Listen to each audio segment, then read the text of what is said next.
Ahoy, everyone. My name is Bobby Shortle, and I'm here with Nick Rocco Scalia, and we are the Intrepid Filmographers. Every mini-series, we chart a course through the full filmography of an under-discussed genre or journeyman filmmaker. In this expedition, we do our best to try and be explorers, using our years of film knowledge to help guide us, but always being open to discovering new things about the medium we love so much. We are currently embedded in the films of Ben Affleck, and today we take to the streets of Charlestown for his second film, The Town, and try to do a podcast before our past catches up with us on this side or the other. Nick, how you doing tonight, my friend? Go Sox. Go Sox. Which car we taking? The Boston accents are back, and they're, man, we're not more. I guess you can't be more than Gone Baby Gone, but it is a lot more actors doing Boston accents. Yeah, I was going to say, like, there is one way to go bigger with the Boston accents than Gone Baby Gone, and The Town does it.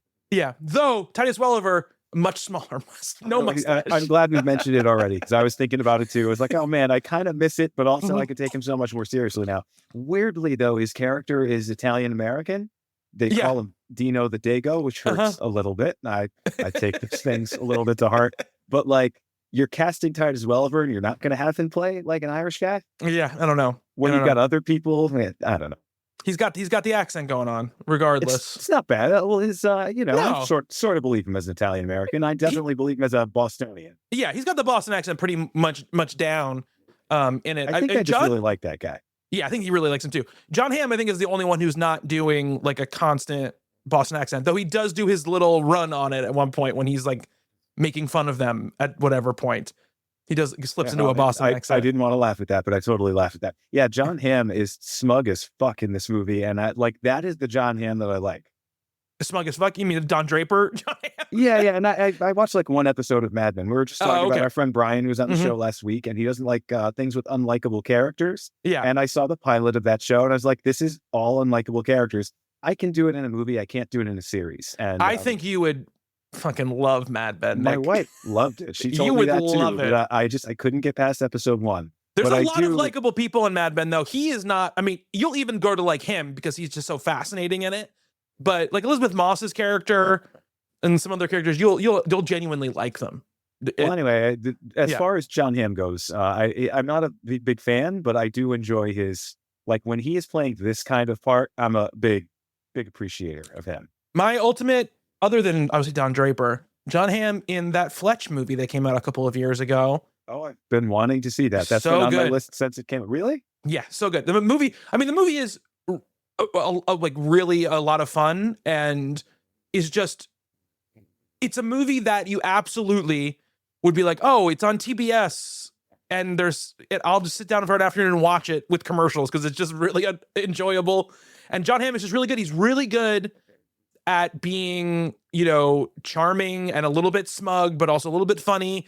And it's much more in line with like the book Fletch than, it's not the Chevy Chase Fletch, which is like, voices and a million, just that's the weight like the Chevy Chase Fletch is like a sacred text to me. Yeah, like absolutely. That is one of my favorite characters of all time. So I'm sure Jon Hamm does a good job, and I'm sure it's a fine movie. It's just very different. It's very different. It's so different that the good thing about it is it's so different. You wouldn't be like, well, this is like a bad impression of the Chevy Chase. No, and I wouldn't have expected that. It's just, I'd rather bring Chevy Chase back at like 80 years old and have him do another one. No, don't bring Chevy Chase anywhere near a camera anymore. Or another person. Or another person.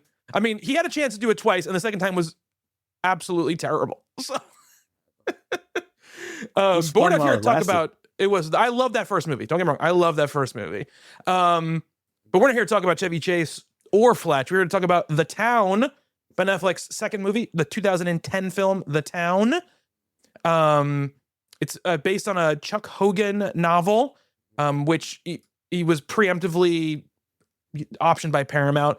Chuck Hogan is one of the, we're opposite of what we were last week when we were talking about Gone Baby Gone, which is Chuck Hogan this is all he does, is he either does books that sell before they're even published, or he just writes books with other famous people and they end up turning into things. It's like his biggest work is The Strain, which is the thing he did with Guillermo del Toro, which is a comic and then was a TV show. That's sort of the world he lives in, is that world. This is a solo novel. It's called The Prince of Thieves. Is that what it's called? So they were making a movie called that. No. Sorry, that title is taken. And honestly, he knew that when he was writing that. Of course. Yes, of course. The town is a better name anyway. It is. Well, sure it is.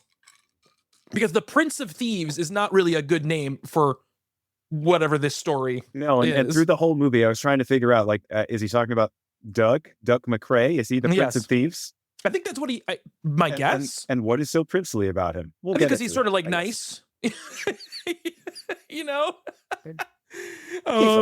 He's all right. The book did win the 2005 Hammett Prize for mystery crime fiction.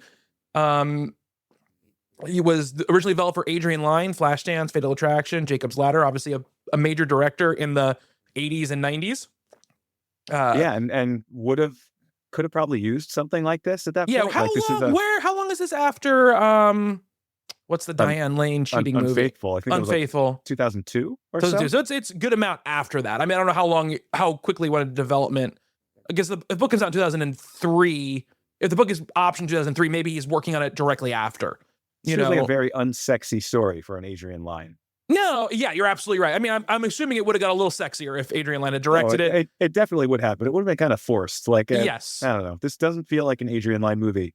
No. But I do like, just kind of reading a little bit about the backstory of this. I mean, this was supposed to be a much longer, even when Ben Affleck got a hold of this a couple of years later, this was supposed to be something like The Irishman, like a 4-hour epic crime thriller. And I don't know. I mean, there is a director's cut. Like, you watched the theatrical version. Yes, correct? I watched the normal cut. Whatever I could rent on iTunes.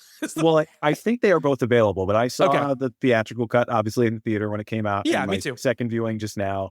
I figured just go with that one again. And I think it does everything it needs to in 2 hours and 5 minutes. Like, I don't know that, like, some movies I want to see more, and some movies I think it's good as is. I think you can feel a little bit of that old version of the movie within this movie in some ways, just in some of the storylines and stuff that sort of get either short shrift or get closed off quickly, or something that are hinted at. Like, you know, we were talking at the beginning about the Titus Welliver character and how he has this connection to the community, but he kind of went against them. You know, he only has like 2 scenes where he speaks basically in the movie. And you could imagine a movie where he's a bigger part, right, of the movie, where the florist is a bigger part. The Pete Postlethwaite character is a bigger part of the movie, where the Chris Cooper character is a bigger part of the movie, right? One of my favorite actors, Chris Cooper, I forgot he was even in this. I actually forgot most of the cast of this. Me too. I forgot a lot of it. Yeah. It's like, oh, Blake Lively, right? She's pretty important in this movie. The Blake Lively character as well has like basically a scene at the very beginning and a scene at the very end, and then she's kind of not in the movie for most of the middle of the movie. But I disagree with the idea that it's like, I feel like the one scene, you know, Chris Cooper is in that one scene. It's incredible, and then he's gone from the movie, and I actually don't mind it here. Like, I think, I don't mind the editing job that they did to bring it down. I mean, credit that to Affleck, right? I think his cut was something like pretty close to 4 hours too, according to him. I don't know if anyone's seen that cut, but I think the one they had was 250, and whatever they cut out of that, I think works just fine. Like, there's nothing like, you can tell. Yeah, I agree. It kind of shows that there was maybe a little bit more to some of those plot lines, some of those characters, but I got my sense of Titus Welliver's character from this. I got my sense of the relationship between Blake Lively's character and Affleck's charter. Yeah, like, for sure. I actually think it works better as a tighter movie. So. Sorry, I wasn't meaning to say, like, I think it would have been better as a longer movie, but I can see the... Fair enough. I can see this, like, the tendrils of what you're talking about, which is more of like an epic crime story about the city and about all these characters having more of a place in the larger tapestry of the story. Maybe some of the more of the history of the family. Like 30 or 40 more minutes of aerial shots of Charlestown, where we're flying around that same monument that we see, like, for the vast majority of the running time of this movie. So we're 2 movies deep in Ben Affleck, and director trademarks, that's one of them, is aerial shots that are kind of endless and don't need to be there as much as they are. Yeah, there's a lot of aerial shots for sure. So many other ways to build atmosphere. And look, seeing this one, I'll lay my cards on the table right now. I think I'm a pretty big Ben Affleck as a director fan. I mean, you know my thoughts on Gone Baby Gone, but like, I remembered liking this movie, and it's like, there's a good chance it's going to hold up, and I think it really held up. So I think it holds up I'm really well. Pretty happy with him thus far, and I love Argo as well.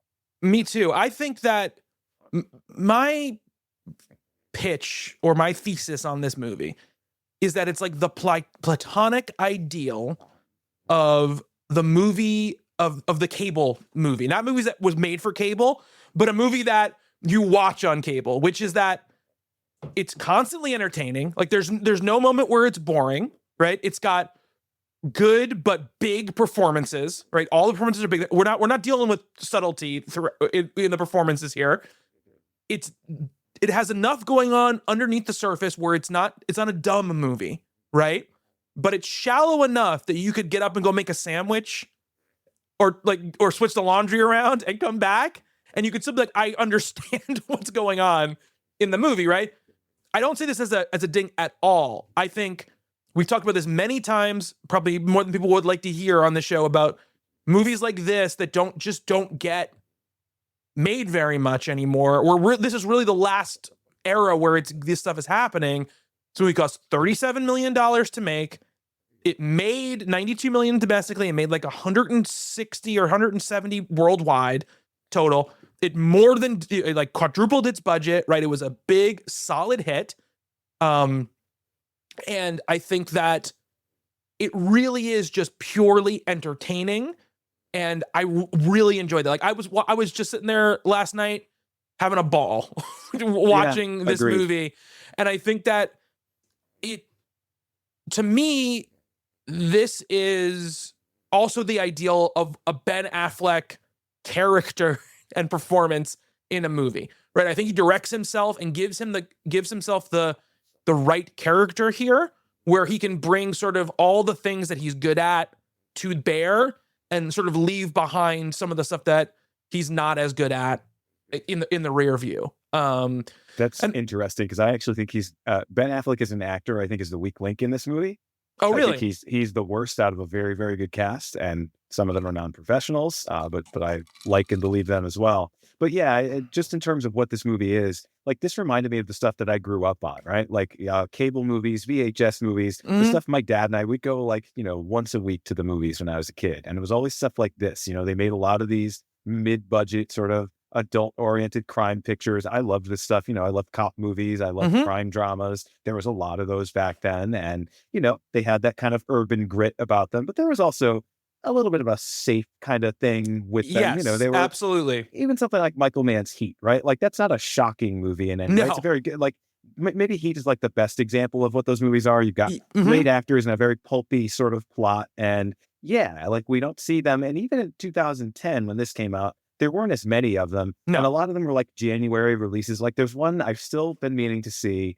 I forget the name. I think it's called like Sleepless or something. And it's Jamie Foxx. And of course, my favorite in the whole world is Michelle Monaghan is the co-star of that one. I think it's just after Gone Baby Gone. And it got terrible reviews. But I was like, that looks like a kind of movie I would really enjoy if I just sat down and watched it. Yeah. The safeness is also a thing, absolutely, that I think is a big part of this. Which is that, and again, I said this doesn't really happen anymore, because now you can choose whatever you want to watch whenever you want to watch it, right? But this is the kind of movie that if I was sick at home and just laying in bed and I was just like scrolling through channels and this was on, I'm like, oh, yeah, perfect. This is exactly what I want to watch, right? And it is very Heat-esque, right? In a lot of ways. It obviously, Affleck isn't visually as interesting a filmmaker as Michael Mann is. Michael Mann is a master at this kind of thing and is able to elevate these things even just a little bit beyond, right, what Affleck is doing here. But this is a little bit less of a movie than Heat. I mean, Affleck is more interested in, like I said, that sort of urban grit, that atmosphere. This does have a little bit of the same. It's not as good at that as Gone Baby Gone is, but it does have a lot of local color. There's a lot of local people that are cast here. Obviously, if the climax of the movie is going to be set at Fenway Park, we've got some real Boston stuff going on. I was so happy. I forgot that completely. I forgot. Oh no, that was literally all I remembered about the movie. That and Jeremy Renner being so good in it. So I was like, this is kind of like a new. And I literally have not seen it since it came out, and and I enjoyed it a lot. Yeah, but you said it before, and I think it's worth saying again. Like, I agree with you on all this stuff, but I think it's a little bit better of a movie than that gives it credit for. And I know you're not saying that it's a bad movie in some sense. No, that's not a criticism for me at all. Or trashy or something like that, or low quality. I think it's a very, very good example of that. And it does have a little bit of some of the things that I liked so much about Gone Baby Gone in it. Like, it has that sort of classic noir spirit about it a little more than those films sometimes did. Yeah. And it bums me out. Like, not that I mean, I would watch this if it was a TV miniseries, but this is absolutely an 8-episode streaming TV miniseries now. Like, sure. You'll never see a movie like The Town, or at least not anytime soon. And no. I do miss this kind of stuff. I agree with you very much there. This has got Apple TV series written all over it. Yeah. What this has got written. I'm sure it'll be good. Get the exact same cast. Yeah, it would look just as good. They probably spend more money on it. Like, it's crazy how things have changed. You get a whole flashback episode with like Chris Cooper's character, but younger. You know, you'd see like that's exactly what you'd get, right? And that's what I mean by kind of the feeling of what we were talking about. This kind of crime epic is still, you can still kind of see the echoes in the movie, because you can get the sense that like there was a world where you got like a cold open of the movie that was like 30 years ago or something, you know, and it really started to paint the tapestry of this town, and not just those kind of opening words at the beginning explaining what Charlestown is. Right, yeah, the quote from an interview. You'd probably just have the interview. You do a few of them. Exactly, you do like a little documentary segment. Yeah, I do love one of the quotes attributed to Charlestown man. Well, he didn't want to give his name. Absolutely not. I guess not. There's probably people looking for him. So this movie is about a group of bank robbers. Basically, they're low level, kind of friends since they were kids, group of people from this Charlestown neighborhood in Boston, and they knock off banks and armored trucks, and the bank that this they knock. Is what you do. Let's go back to those quotes, because I think it's important. Charlestown, the town, is known as a place, and you know, the first time I saw this movie, I thought they just totally made that up. Right, like, it feels like it. It's like the capital is the armed robbery capital of America or something like that. And then in the end credits, there's this great credit that's like, it's this very wishy-washy thing. Like, yes, it is true that this happens in Charlestown, but we also want to thank the people of Charlestown that are wonderful people, and most of them are law-abiding. Like, I forget exactly what the title was, but it made me laugh. Yeah. At the end of this movie, which, you know, we'll get to the ending, but I thought that was kind of a unique thing to see, where they're saying such bad things about this place. But, oh, wait, we don't really mean it, but also we kind of do. Yeah. Well, Ben Affleck's both of his Boston movies are like, looking, guys, this place is hell. Yeah. It's just crime everywhere. So this town, this Charlestown produces like the most bank robbers per capita in America, or whatever they say at the beginning. And they're knocking off a bank at the very beginning, and they take hostage this woman because the silent alarm gets tripped and they want to have her as insurance. One of the bank robbers really doesn't want it to happen. The other one seems like he really does, and whatever. They drop her off at the beach, and then we learn about them, and it's this group: Ben Affleck, Jeremy Renner's character, a couple other people. Basically, Ben Affleck's character becomes romantically entangled with Rebecca Hall, who plays the woman they kidnapped from the bank, and the movie basically follows this path of, will he get to stay with this woman that he kidnapped and has been lying about it, you know, against this idea of this neighborhood that's constantly pulling him back, these friends that are constantly pulling him back, that want to keep doing jobs.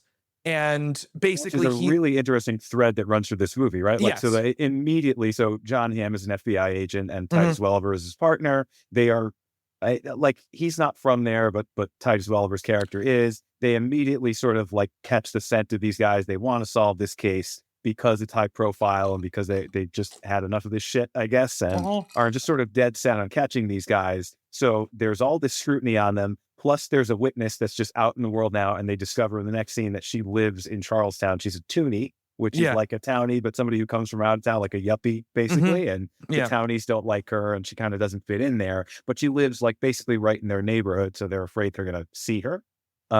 So with all of that going on, still there's all these jobs that keep coming up, and they continue, like, it's their career, right? It's their regular thing that they do. And, you know, they do, as in movies all the time, they progressively get bigger in scale until they're knocking off fucking Fenway Park at the end of the movie. Which it all leads to this big heist. So ill-advised. Like, you know, these characters are criminals. They make bad decisions, but still throughout that whole setup of that, I'm like, why would you do that? That sounds terrible. This is the worst idea ever. But I do love, that romance that's kind of at the center of this movie is such a perfect noir idea, right? Like the thought that he's kind of leading a double life. They obviously, he falls for her in a sincere way. She falls for him, even though she's, he won't let her come to his apartment, whatever. She doesn't know it was him. He was wearing a scary skeleton mask in the bank. So she's not aware that it was him. But this, will they or won't they? Is he going to reveal it to her? And then at the same time, while she is like getting maybe closer and closer to figuring out that he is the guy, the FBI is just on his ass the entire time. Yes. And it's just this wonderful sort of ticking clock thing that this film does. And like I said, really captures, I think, the spirit, of a different thread of noir than we saw in Gone Baby Gone. But it's a great follow-up. I mean, I don't think this is as good of a movie because that's one of my favorite movies, but it does a lot of the same things really well. And I think it really is, we were talking about that one as being so successful as a genre piece. And I think this is a really, really great genre piece also. And it's the same genre. I agree. I mean, it's a slightly different genre, right? Because it's much more of an epic and much more of, I would say, it's not an action movie, but it has much more action in it, right? It is about... It has a few action scenes, but I don't know. That I definitely think it's more of a noir than anything else. It's just, it's not the investigatory thread of noir. It's the sort of, likable character who's in over his head, and we know the walls are going to close in on him at the end. And then that's why I don't love the ending of this. But I do think it's... Because there's no mystery, that's the reason why I don't put it in the same bucket as Gone Baby Gone, right? There's no actual mystery going on. But that's what I'm saying. I mean, The Big Sleep and Double Indemnity are both noirs, but they are different types of movies. Yeah, they are. Absolutely. 100%. Yes, of course they are. But I guess for me, it didn't feel exactly that way. But so the opening scene is this bank robbery scene, right? And it's pretty much there to give you a peek into who basically our top two characters are very quickly, right? The difference between the Jeremy Renner character and the Ben Affleck character. One of them, obviously the brains behind the situation. One of them level-headed, seems like really just wants the money. The other one seems much more like, if I hurt people, I don't really care, right? Like I'm a little bit more of a live wire. I'm a little bit more of a problem. Like maybe I have some sociopathic tendencies really nicely to me. Done too. Just before we even go past, sorry, I'm hung up on the opening scene. I think the opening scene is great. Yeah. So it's the same thing we always see, where it's some guys sitting in a dark room discussing plans for the heist, and Ben Affleck's character Doug is just breaking things down. It's all about armored cars, right? Like that's what mostly gets knocked off in this movie. They're robbing the bank when they're making the exchange, and he's like telling you about the two guys that are driving the car, and this one was a Boston police officer for however many years, whatever. This is his name, and he kind of goes through this whole thing, and he's like, all right, so if we see a helicopter, we're fucked. If you see a car, just shoot out the engine block, whatever. And then Renner's character it just has to interject there, right? Jim. Yeah. He has to say, well, these guys are making $10 an hour. So if they want to give up their lives for that, don't get in their way. Like right away, we know exactly who he is. That plays out exactly, not in that scene precisely like that. It plays out later in the movie, but we can kind of see, in just this couple of minutes of setup and this initial heist sequence, which is cut really nicely. It's the better version of the one we saw in Destroyer from Ken Kusama. Yes, reminded me a lot of that, but just more fun, more interesting. Yeah, and I love the very beginning. There's so much character development in just that. There's some stylistic flourishes I really like too. I love the way they set it up. Right, they're in the van, they put the masks on, they bust out, and then you cut to this security cam footage, silent, that has no audio. Yes, and love it.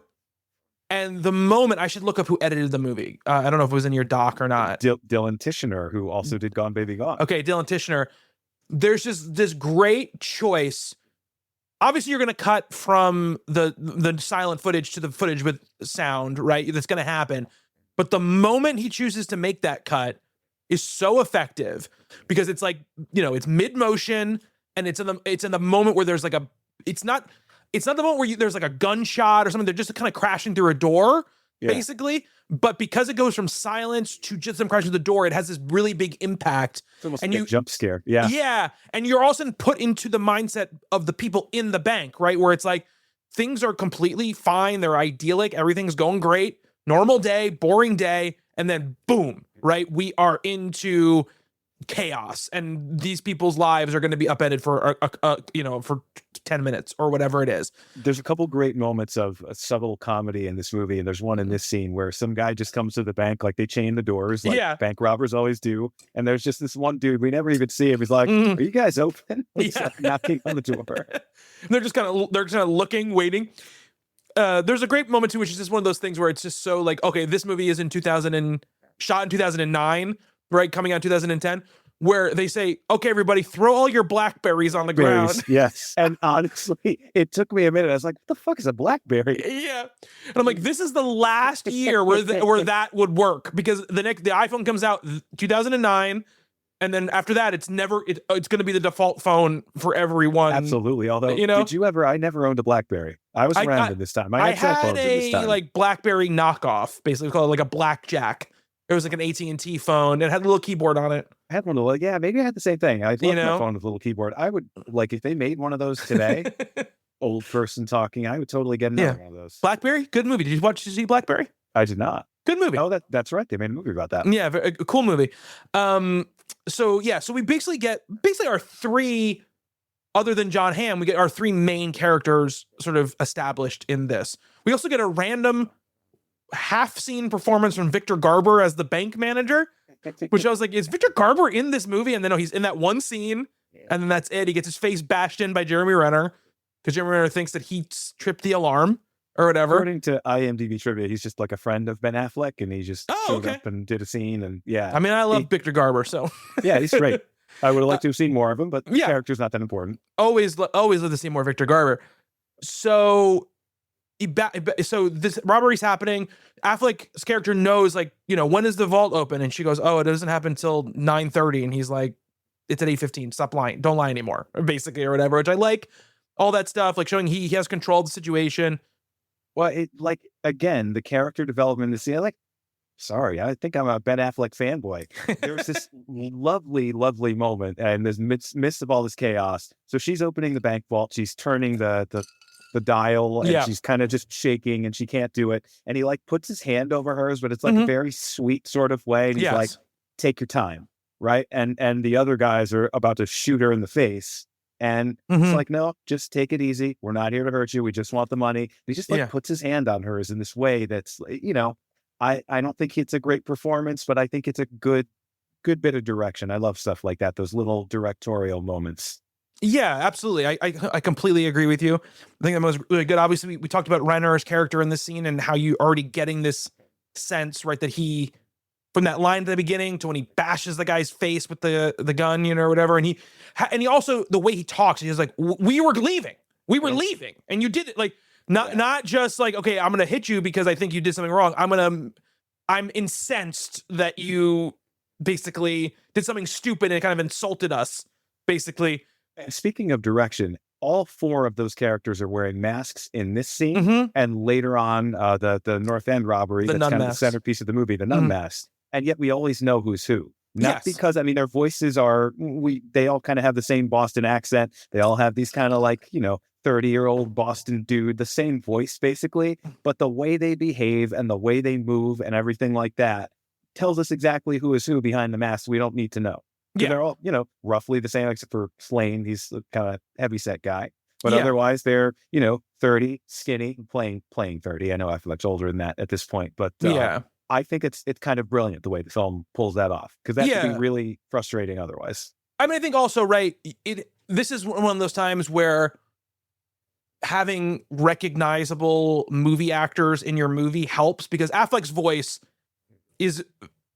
Affleck's voice. Everyone knows what he sounds like, right? So he sounds very different from Jeremy Renner, right? And so I don't think he sounds that different. Oh, really? I can recognize his voice. They're all putting on accents here that are, and Renner studied with people from the town. So I could close my eyes and authentic and be able to tell Ben Affleck's voice. So I could very much tell that from that way. But I think, who's the fanboy now? I mean, we talked about this last week. I love Ben Affleck. I know. I'm not even the one who called you a fanboy. You called yourself a fanboy. I know. Just saying. So this opening scene, they take her with them, and they're in the van, right? And Affleck is saying to her, don't worry, no one's going to hurt you.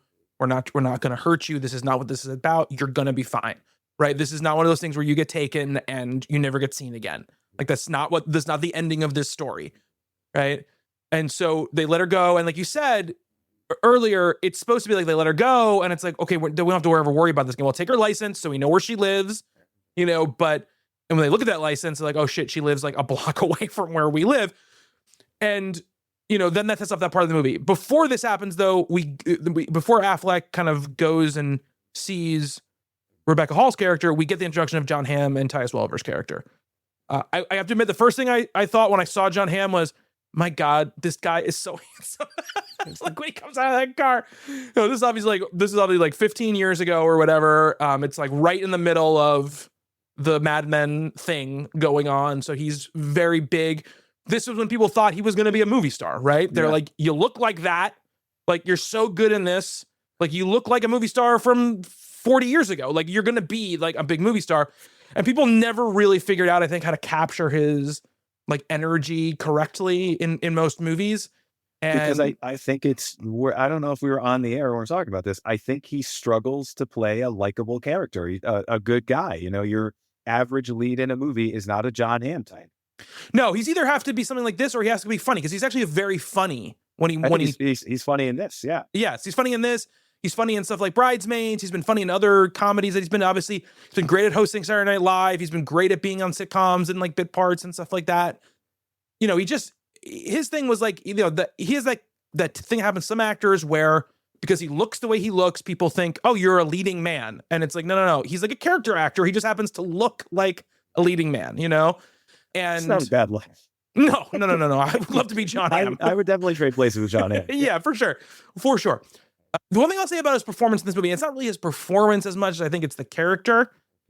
He just never does anything I don't expect him to do. Right? Yeah, that's the one thing about his character in this movie. I think he's good in it, but there's just no spin on the ball ever in his performance. You're waiting for some kind of emotional break there, and you never get it, which I think is exactly, as I was just saying, that's the role that he's sort of born to play, but also it makes it less interesting than maybe could be. Yeah, it's not even like he has to be nicer. He could have got even meaner. I just was hoping for that's what I mean. Shift, he's competent and good at his job, and he never breaks the rules in a way where it's like, oh, this guy's a piece of shit. Yeah, absolutely. No, he doesn't. And like that scene with Ben Affleck when they're in the interrogation room together, which I think is a good scene. You should think where like he didn't. It's not like, in Wolf of Wall Street when Kyle Chandler goes to like the boat or whatever, and like it's basically like, I know that you're fucking stealing money, and I'm gonna get you. And that scene has so much going on, right? It has Kyle Chandler is putting a spin on the ball. He's very much a similar character to Jon Hamm's character. Yeah, absolutely. In this movie, they're very congruous, but in that, Kyle Chandler just has something going on underneath the surface, where he's like, no, like, I don't like you, but I'm not going to be just like a stone wall about it, right? I'm going to bring more. I'm going to match your energy and bring a little like a dickish thing. It was just more interesting, right? And I think in this, could have used a little bit of that from Hamm. I think he's good. I think he serves his purpose, right? And I think he's very believable as this character. Well, he's interesting too, because he's part of a partner duo with Tyus Welliver's character, but he's always both the good cop and the bad cop. Yes, he is. Like he comes off like starts off as the bad cop, then he becomes a little sympathetic, then he kind of swings back in the other direction. He does it with the drug dealer guy that they bust like earlier in the movie, and then he does it like crazy later on with Blake Lively, which is one of the best scenes in the movie, and it's kind of not that important of a scene, but both of them just destroy that scene. It's awesome. That is, I think, actually, I should take it back. That is the one thing where he does, I think, put a little bit of spin on the ball, a little bit of change up in his performance, because you do feel like he's going a little far in that moment, and I think in that moment you feel it a little bit more. But yeah, I mean, I think he's good in it. I just think that maybe in the longer version, there's more to him, right? But he serves a purpose in this more than being like a character in this, I think. But we get the next thing we get is basically the Jeremy Renner being like, I'm going to watch the Rebecca Hall character, and if she gets on the line, I'm going to take care of it. And Ben Affleck is like, what the fuck do you mean? Take care of it. Like, who are you? Like, what are you even saying at this point? And so he just says, like, I'm gonna go look at him because you're gonna fuck it up. You're gonna get arrested for intimidating a witness, and you're gonna get us all arrested, basically. So he goes and sort of spies on her for a little bit, and then ends up, which feels like a really rocks in your brain move, going into that laundromat and just sitting there with no laundry. Yeah, it's a very movie moment. Yeah. Going there with no laundry and just be like, I'm just gonna sit here reading a newspaper, and wait to come up. So I guess it's a good time to talk about this. You said you didn't like the Ben Affleck performance in this. I guess we should talk about that and the Rebecca Hall character / performance in this moment, since this is the moment where they kind of meet. So what is it about the Affleck performance that kind of rubs you the wrong way, or you don't like, or you don't think is good, I guess? I feel like Ben Affleck is trying too hard a little bit here. There's a naturalism to the performances across the board in this. I mean, Jon Hamm is doing Jon Hamm. Like, leave him aside. But I think, Blake Lively and Jeremy Renner, certainly, Rebecca Hall, who I really like just in general. Ben Affleck it feels forced, and I think I don't know if it's the accent, because it's not a bad accent. It works. I feel like that's probably the accent he grew up with. I don't think so. He was from he's from a wealthier suburb of Boston, so he's not a townie. No, I know. There's a great review, and I don't remember who wrote it. It's one of the negative reviews of the movie. It's actually the one I don't like. I was just telling you about. I believe it's from Salon or something like that. And I think most of their review is just like, this person hates Ben Affleck and is just going to trash him through this whole thing. But the scene in the garden later where he reveals the story about his mother, I just heard a sound. And in the review, it's like, you can just see the highlights on certain lines in the script where he's like, I'm going to hit this one hard. I feel like he's kind of doing that through the whole movie. He's not bad. He's not unlikable. He's not terrible. But I think he's being outclassed by literally everybody here. And you really see it, when he's up against somebody like Pete Postlethwaite or like even Rebecca Hall, I feel like he's the weak link. He's, if everybody else is a 10, he's like a 6 or a 7. And, does not bad enough to take me out of the movie, but it feels like, and he's got a lot on his shoulders, right? Because this character, we really, really have to like him. We have to sympathize with him, even though he does a lot of bad things. He has to be like the level-headed guy. I think it was that same review that said this might have been better had he switched roles with Jeremy Renner. I don't agree with that. I don't know that he could have been the impulsive, more violent one. But I think it was that review that said he needs to be a little more Chucky in Good Will Hunting. He's a more believable character who also had a very thick accent. Yes. But I think Ben Affleck, he's trying to combine gritty Boston guy with like Hollywood leading man guy, and it doesn't always work. Sometimes I just, you see like one of these, because he's a very handsome, very Hollywood guy too. He's not Jon Hamm, but he's in the name. No, this is the best he's ever looked too, I think, in any movie. Yeah, absolutely. He's a little too pretty for this movie, and I think he's trying a little too hard. But see, here's where I disagree with some of the, I guess, the thesis of your statement about him. I think this movie is not naturalistic at all. Like, I don't think Renner is naturalistic at all. I think Renner is great. But I think he's playing, like, Ben Foster could have played the Jeremy Renner role. It's very big. He's being very big. There's not a lot of moments where Renner is playing it really small. He's playing to the back row a lot of the times. Blake Lively, the same thing. I feel like she's really, like, she's always strung out and just like, throwing her accent at you and really, really big. But I find both of them so much more believable. I wonder why. And I'm not disagreeing with like them being great, because I think they are both great in it, and I think Renner is really good. My thing is, I think Affleck is doing the thing that is really tough to do and can often be, seen as a weak link or seen as, I don't know how else to put it, but he has to play kind of the center of the movie, and I think he needs to be a little bit of that sort of movie star, edged sort of person in a movie like this. Because this movie is... but maybe that's what I'm saying. I think that starts to show. Chris Cooper is a great example too. Like, that's a good scene, and Chris Cooper is a phenomenal actor. Yeah. He is, he is the heart of every movie that he's in, even something like this where he's in one scene. But like, when we cut back and forth between him and Ben Affleck, it's like, it's an unfair fight almost. I don't disagree. I think I think all the performances you're talking about are better than Affleck's performance. I just think Affleck is doing a good job at holding down the center of the movie and letting these people around him sort of be the showy parts, right? I think he's not trying to be the showy part of the movie. I think he's trying just to be like the kind of like thing at the middle that keeps it grounded a little bit, and everyone else can kind of do their thing around him. I also think that what you're saying before is true, though, is Affleck just cannot suppress that sort of like charming, smart, sort of like overthinky part of his real personality in his performances, right? So that's why this character kind of works for me, because that's kind of the character he's playing as well. This person who is like a little bit hard Scrabble, but also is like kind of above everyone else as far as like how he thinks about things and how he kind of sees like the scope of his life and his neighborhood and all this kind of stuff.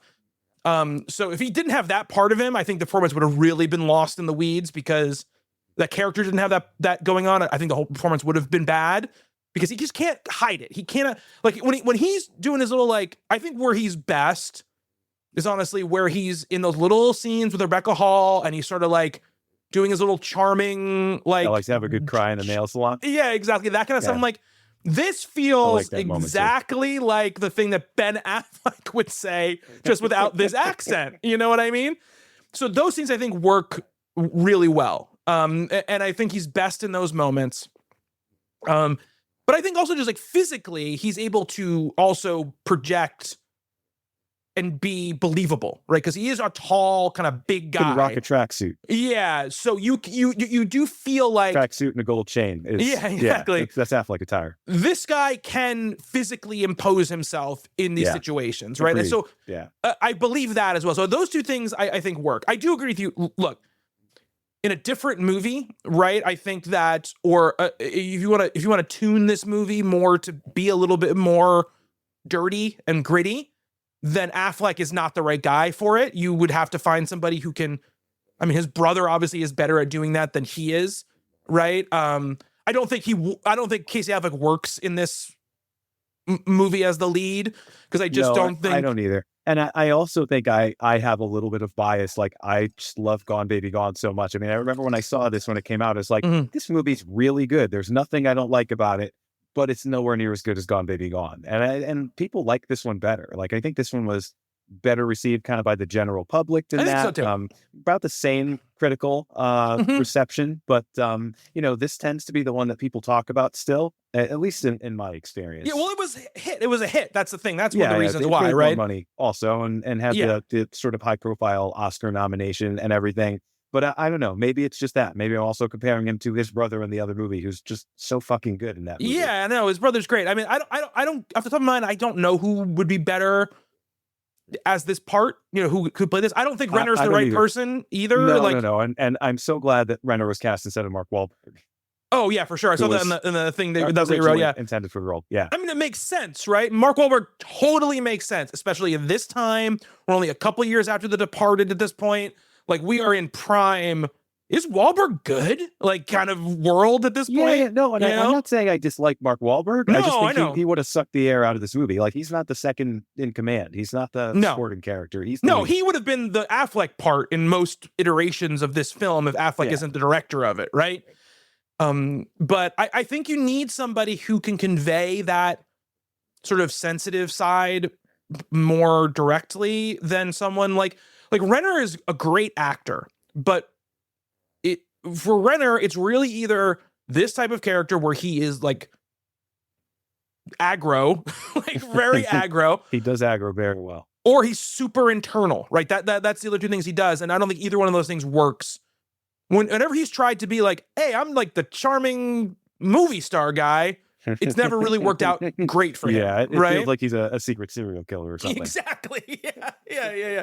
Like, are you a witness protection? Were you like a guy who hitman for for somebody, and then you got stuck in this place? It's a great way of describing it. It's better. I like that even better than the serial killer. Yeah. So that's my kind of play. I mean, I don't think I'm not sitting there being like, this is like a Oscar-worthy performance from Ben Affleck, but I do think he keeps the movie together pretty nicely. And I think he works well with Renner as well. I think they have a good chemistry together. I love their scene in the cemetery together. Yeah. And I believe that they've been friends for a long time, right? I believe it. I believe that they've known each other for a long time, for sure. Now, Rebecca Hall, who is an actress I really like, and again, much like we talked about last time with Michelle Moynihan, had her like 6-year run where she was the brown-haired girl in like a lot of big movies, right? Starting in like with The Prestige in 2006, Vicky Cristina Barcelona 2008, Frost Nixon in 2008. She's in that Red Riding series, that British series, which is really... Have you ever watched those movies, by the way, the Red Riding movies? No, always wanted to. Oh my God, Nick, you would love those movies. I'm sure. They've been on my list forever, yeah. The Town is in 2010, and then in Iron Man 3 is in 2013, but even by the time she's in Iron Man 3 in 2013, she's already starting to like, it's going a couple of years between big movies that she's in, movies that people are seeing, right? And then really like The Gift in 2015 is really the last time she is in a major movie with a major role, and then she's just kind of done, right? And I always liked her. You know, she's much like Michelle Moynihan, another beautiful, charming, freckle-faced, brown-haired woman who I think has been... She's at, like, I will say in that opening, like she is more like, she seems like a person later on, but in that bank robbery scene in the beginning is like, that is way too beautiful a woman to be working anywhere. Never mind a bank or like that person is on the cover of magazines. That person's not like a bank manager in Charlestown, man. Yeah, absolutely. I totally agree with you. I think she is good in the movie. I think the character is just a little bit underwritten. It's just like, it's one of these characters that's like, what? Yeah, like what is your life? Who are you really? Exactly. Like she quits her job at the bank at one point. She's traumatized by the robbery and all of that stuff. And she's like, well, I got savings. I could just do whatever I want now. Like, from where? Yeah, from working at a bank, being assistant manager at a bank?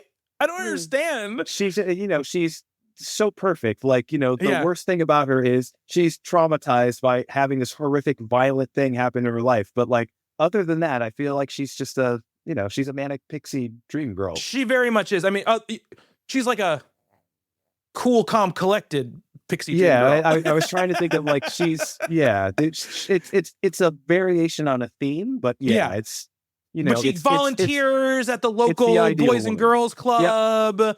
Yep. She really cares about the community. She's super sweet. She's wants to hear about all his stories. Doesn't care that he never brings her around to any of his friends. She dates this guy who's probably a scumbag. Like, what are the odds, right? Like, you meet this guy in a laundromat. Yes, he looks like Ben Affleck and he's very charming and everything. But like, no one's that stupid, right? Like, there's at least a 50-50 chance that he is a criminal or something way worse than that.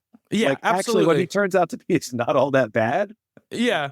To compared to what he could be. So, I don't really get this character at all. But I do think she's very good in this. I agree. It's an underwritten character and kind of a nonsensical character for a movie like this one. Like, why do we have to have the upper class affluent person? Exactly. That's the thing. It's like, it just feels like a unneeded plot line, because in the end, it doesn't really dictate anything that he does either. Like, that relationship is just something that he kind of goes back to every once in a while, but she's not the one who sells him out right in the end. But I like the relationship. I just don't know if I like the character. That's what I mean. But I just mean, there needs to be someone there. It just doesn't necessarily need to be this kind of person. Right. But I'm just saying, like, her whole like existence, like even their dates and stuff like that, up until the point where it's like, okay, we're in like the third or fourth scene we've seen with them. I'm like, it just really feels like two good-looking friends hanging out for most of it. You don't get good avocado toast. Yeah, exactly. You don't really get like I don't feel the heat or attraction between them. It doesn't feel like, and then there's a sex scene later on, and I was like, hey, are you sure? Yeah. Like, don't you want to like maybe hit the brakes on this thing a little? Like, you shouldn't, when you're two like very attractive leads in the movie, like have sex in the movie, you should be like, oh, I've been waiting there like this. You can see like right from the first time they locked eyes, you were waiting for this scene. And I remember seeing that. I was like, oh, I don't remember them actually doing that in this, because it just seems not right. Yeah, exactly. And then it's just one of the things where it's like, she finds out that he was part of the crew that kidnapped her, and she has like, she does the most she does is like yell at him, and then he's like, basically goes to see her again and is like, just hear me out, we can go away together. And she's like, well, okay. Yeah. And I'm like, what is this character? Like, who in their right mind would be like, oh, you're the one who like kidnapped me and lied about it? Free spirit, Bobby. She's like, she just like goes where the wind takes her. You know? Just more interesting if like we'll go to Florida. If like if she had figured out herself or something, she figured out herself and it come to peace, and then she'd be like, I already know, or like at least there would have been something. Yeah. Well, that's the thing, right? You know exactly how she's going to react in both situations, right? Like you can tell as soon as they start having this relationship, there's going to be a point where she says, "Fuck you, I never want to see you again." Exactly, and then they're going to get back together, and she's going to be like, "All right, I'll hear you out." Yeah, absolutely. And even in like the scene that should be, that decision she makes at the end of the film, which should be suspenseful, I never felt like she was really going to sell him out. And, it's kind of clever the way that's brought up, that whole sunny days thing. I like that. I also like when Hamm figures that out not too long after. I do like that too. Yeah. Like when he's defeated and he's telling his guys, all right, we'll get him next time or whatever. I like that moment too. But like, I never saw I was never surprised much by anything that plays out. Yeah, I do like when he's like, we're a national organization, right? Yeah, that was good. He's a lot of fun in this. Yeah, he is. Like, there's that scene, right, where she tells him about her brother dying or whatever. And she's like, oh, my brother died on a day like this, this sunny day or whatever. And not that it's not a good scene. They're both good in it. Like, I believe her, but it's just one of those times where you're like, I can feel the screenwriting or whatever, whatever. Well, that other scene about Affleck's character's mom, same thing, right? Yes, absolutely. I heard the sound. Yeah. It just feels like screenwriting. It just feels like you need like these physical embodiments of, a tangible embodiments of this trauma, so you can call it back. Like, also, there's a lot of sunny days, so she's just thinking about death like pretty much all the time. Know. I mean, New England, we have not the greatest weather, but most days of the year are, at some point they look kind of exactly like that. So I guess I feel maybe that's it. Maybe that's the key to her character. Yeah, she's like, I feel depressed or whatever. That's probably not good, right? And he's like, no, I think it's fine. I'm like, no, you should go to therapy. You should every day it's sunny for your whole life. Every time feel I see depressed. The sun, I get upset and think about my brother dying. Yeah, this is probably a trauma you need to just work through. Like, it's fine to remember your brother, but like, let's work through the trauma a little bit, Anyway, so that was definitely I want to get that out of the way, because that was definitely the part of the movie that was the weakest to me, was that relationship throughout the movie. Circling back though but you agree that the idea of it is a good idea. The idea of it is fine. It's just the execution of it. Yeah, but having that drive the movie is a great choice. Yeah, it is. But the problem is like it just exists.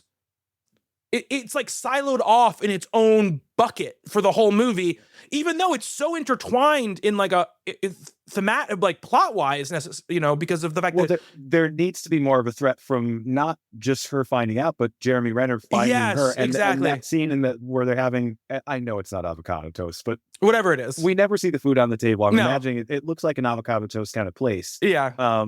Where he shows up, and it is like he's great in that scene. Oh, he's great in that scene. Yeah, he's awesome in that scene. The subtle sort of menacing thing that he's doing there is legitimately terrifying. And I did remember that he never ended up actually getting to her, but in that moment I was like, wait a minute, where is this going to go? And the tattoo, like she's seen his fighting Irish tattoo on the back of his neck. And I love it. I love the way Ben Affleck grabs him by the neck. It's like, all right, see you at home, brother. And it's nice.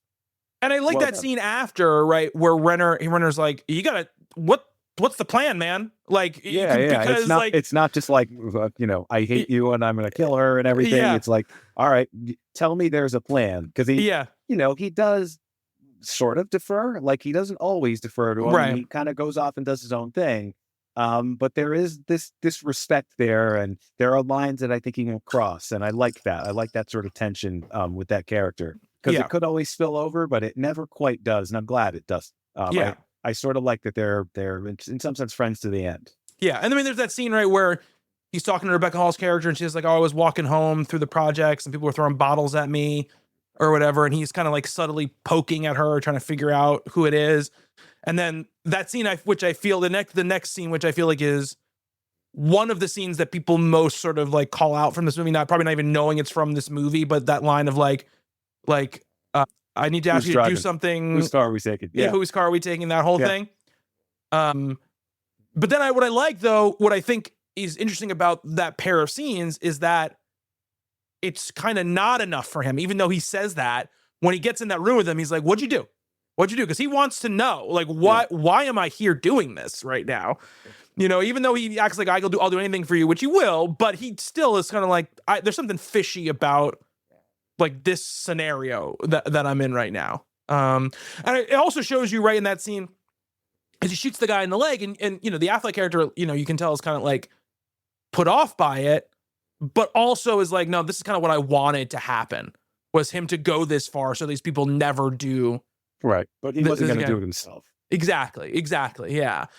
Which makes that scene later when he's at the cemetery have more impact, because you can kind of believe what Renner's saying in that scene a lot more, because you have this scene where you see Affleck do it, where you see Affleck be like, I'm not going to ask him to do it, but I know what he'll do. Right. And Renner's just so fucking crazy. He takes the mask off. He's like, yeah, you know my face, but I know your face too. It's like really intense. Yeah, Renner's really good in this, but I think, right, if this character was the lead character, not even if he was playing the Affleck character, if this Renner character was the lead character, he would be interminable, right? It would just be like something where we just would not work. Nope. You need some breaks from Jem throughout the thing. But I do like in that scene with Rebecca Hall where that's where what the secret sauce to Renner, right, is that he can be intimidating, he can be really internal, he can be kind of scary. But in that moment where he's explaining where he got the nickname from, he's like kind of charming. I buy it. Yeah, exactly. Yeah. Like this is one of those guys who like is kind of dirty and dangerous, but you're kind of like, okay, but there's like something. He's like your elementary school friend that you probably shouldn't be hanging out with. Exactly. There's something about him. Yeah, there's something interesting about this guy, you know? And so like that moment where he's like, you're like, oh, me a real gem or whatever. I like, okay, I had a lot of friends like him in elementary school. I was at school in a kind of a bad section.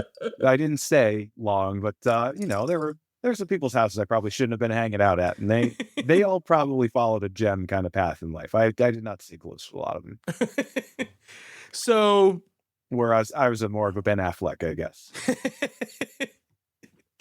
Celebrity relationships, alcoholism, the whole night. You were addicted to Oxy and you got over it. You worked at a gravel pit. Oh no, I meant the real Ben Affleck. Sorry. No, I'm just joking. Oh yeah, Boston. What's it? Boston Sand and Gravel. I actually like. There's a scene where because he tells her that's where he works, and I was like, and he does this thing. He's like, yeah, I slide down the dinosaur's back and jump in my car, like Flintstones reference. That's another Affleck ass moment right there. Yeah. It's very Good Will Hunting. But then he actually does work there. Like I thought that was a bullshit story, and I like that we actually see him there and gets arrested there. Yeah. So the Blake Lively character, right? She has a daughter named Shine, which I hate. It's a good choice, though. It's a great choice for this character. That lady has a daughter named Shine. Yes, absolutely. She's Jeremy Renner's sister. Which is that's got to be in the longer cut, right? Like I don't think the two of them even have a scene together. No, they don't. I don't think we ever see them in frame or even in the same location. No, only at that barbecue. The barbecue that the cops taking pictures of them. But they're not talking. They're nowhere near each other. No, they're nowhere near. They don't talk. And so her and Affleck's character have a history. We get a little sex scene at the beginning. Basically get the vibe that Ben Affleck's character was like into her when he was whacked out on drugs. And now that he's sober, he's not into her anymore. She has a daughter. Affleck's character claims that it's not his, but, there seems to be a little bit of like, I don't know, up in the airness about that from the other people in their lives. But again, I think like, if it not for the two scenes with Hamm at the end, I think that her character also would have felt weird to be in this movie, because you get that opening scene with her and then you really don't see her again until probably there's 30 minutes left in the movie, probably at that point when they're setting up for the Fenway job. So the scene that she's in, though, I think the opening scene is fine. But that scene, the two scenes with Hamm, I think are really, really great. The one with Ben Affleck in the hotel room. It's also good. Fenway Yes. is really great. Yeah. Also very good. This was right around the time. Actually, I really like that. Now I'm just thinking about it. That scene's terrific too. Great dialogue there. Like that is such again, this 40s noir sort of thing that this film is doing, where he's basically, she comes back to him and she's like, I'm going to run away with you. Like, no, I'm going to go with somebody else. And what does she say to him? Something like, well, she's not here. Well, then where is she? Yeah. I love that. Yeah, absolutely. Yeah. Not kind of at first getting this point that like the whole point of what Affleck wants is to not have his life entangled in this way, right? I'm not the biggest Blake Lively fan, but like this character is so heartbroken in that moment, but she kind of maintains this, stiff upper lip thing. I think she's terrific in that scene.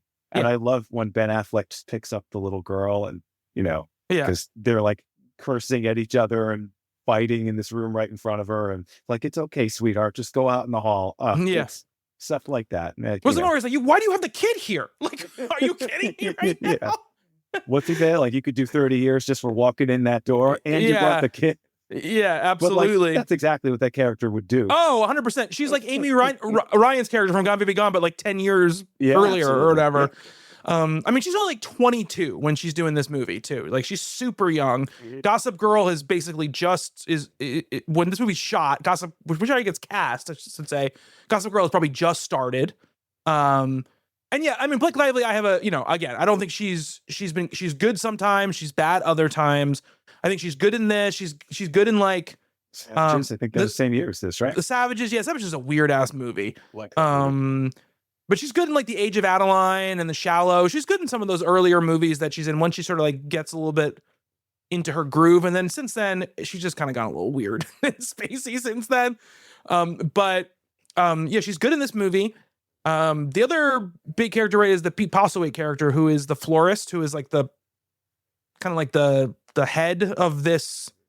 I don't even know what to call it, right? He's not like head of like it's a syndicate, but it's a small syndicate. Yeah, it's not like he's the head of the mob or anything. It's not even really that. It's more he's the guy that like sets up all the jobs and everybody kind of works for him, even though it's not it's kind of a loosely affiliated organized crime syndicate. Yeah. Pete Postlethwaite, he died right after this movie came out. So I'm imagining he's not well. This is one of those performances, like the entire career of John Cazale, where there's this like extra poignancy to it because this person is not going to be around long, and it's kind of just giving it his all at this last sort of moment. Like I love that guy. I've liked him in everything I've ever seen him in. Obviously, The Lost World. He runs away with that movie that's not very good, but man, was he great in it. I looking at this movie again now and knowing that he passed away not long, like he feels not well in this. But actually, I think that adds kind of a dimension to the character too, because Fergus is a real son of a bitch. He is. Oh man, like the way he just delivers some of these lines, this acidity that he has, and it's like he's almost hard to watch. He's so good in this. Yeah, and he did this in Inception. The book came out in 2010, right? Yeah. He's also great in Inception in a little part. He's really close to the end when he's doing Inception, for sure. Basically, there's the whole thing in a hospital bed, essentially. Yeah. Spielberg said he's the greatest actor he's ever worked with. That's what he said about Pete Postlethwaite. Yeah. I think he's so good. He's this little, like, frail-looking old dude, and he's so intimidating. This, right? Yeah, the shirts are too big on him. Yeah, absolutely. Yeah. I mean, he looks like a sick person. But he's still intimidating in it. Like when he's terrifying. When he's pruning those flowers, and he's telling Ben Affleck how he, like, basically killed his mom, like not, with his own hands, but basically killed his mom. He's like 1,000 times. So he has this like lackey. I don't think the guy even gets a character name. No, there has a name, because when Affleck walks in the copy room, he goes like, "Hey, come here," and then he shoots. I love that scene too. Yeah. But like, it's this like big, heavy set, like tough ass looking dude with a big ass shotgun that just kind of hangs out in the florist and is the bodyguard of Fergus. But Fergus is like so much scarier than this guy. It's like he might as well not even be there. Yeah. Absolutely. Oh, absolutely. Yeah. But you get the sense that like Affleck's character's not scared of him at all. Like Doug's not scared of him at all. Like walks right past that guy. Yeah, exactly. So we got all this going on. We got the whole relationship developing. You know, we've got them sort of like the FBI trying to track them down. They've sort of broken a couple leads, right? Which is that, and some of the stuff I really like is I just really like process investigation stuff, which is like they figure out that that in order for them to like have disrupted the alarm or whatever, they have to be able to, someone has to be worked at this company that has these boxes, right? So they are able to track down the company, figure out who had sick days he took sick days on the days that the company was, that the robberies were going on, and they start to kind of break through, right? So they figure out like, okay, who knows this person? Right. And it's a government affiliated company, so you have to log your sick days. They're like public record or something. Yeah, like, exactly. Yeah, which I like that a lot too. I love little stuff like that. They start tracking our group of people. They start tracking them pretty early. They start onto them pretty early, right? And they know there's heat on them, but Renner basically is like, there's a job, but I want to do that next job. And Affleck is like, no, like, it's not the right job. This guy is like, I think he calls him like a G.I. Joe, the guard. Well, the guy's in the truck. He's a former military guy. Tucks his pants to his combat boots. Yeah. He's like, let's find another job where a guy is like fat and wears his shirt untucked and is like, whatever, like, you know, but Renner is like basically using this Rebecca Hall thing against him at this point, and is like, no, we're going to do this or whatever. So he's like, fine, if we get busted, it's on you. Right. Or whatever. Pinched. They use that word a lot. Sorry, they use the word pinched a lot. So this is this is obviously very big in the trailer, right? When this movie came out, which is this nun mask heist that they do in the north end of Boston. Yeah. It's a great image. Nuns with guns. I mean, I know Rage Against the Machine had the t-shirt. Like, it's just one of those things that always works. Yes, absolutely. I don't know why, but yeah. I love that they chose the north end to shoot this scene in. Because if you've ever been in the north end of Boston, it's so tight, it's so small.